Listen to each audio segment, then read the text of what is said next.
Our next story sparked a lot of outrage on social media. Some even calling for a boycott of Jacksonville. And it all started when a city code enforcement worker started writing a citation to local business for having too many flags on its building. Well, that included several military flags. The owner disagreed. A customer who is a veteran got in the middle, and then the war of words escalated quickly. Well, tonight, we know the fate of the city worker and her manager, and that's where Janny Rodriguez picks up the story. Janny? That's right, Heather. Today we learned the woman at the center of this controversy is suspended for 10 days and her manager for 3.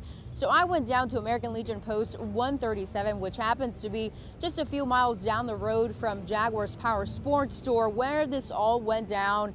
I just wanted to ask veterans there if they felt satisfied. I defended their constitutional rights. That's what I did for this country. Tim Pratt, a Navy veteran, says he feels proud to have served our country and doesn't understand why anyone would disrespect a veteran.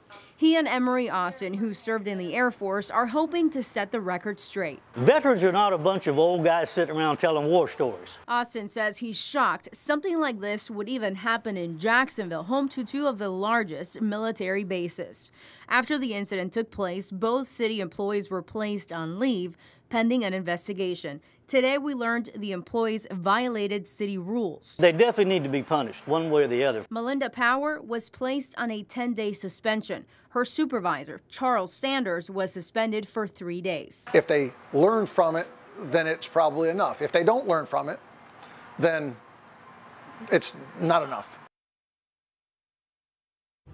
Now, if this happens again, Melinda Power could be fired. We also reached out to the business for comment. We'll have that statement for you up on our website at firstcoastnews.com. For now, reporting live, I'm Janny Rodriguez, First Coast News, on your side. Thank you, Janny. We want to know what you think about their punishment. We have a poll you see right there at the bottom of your screen.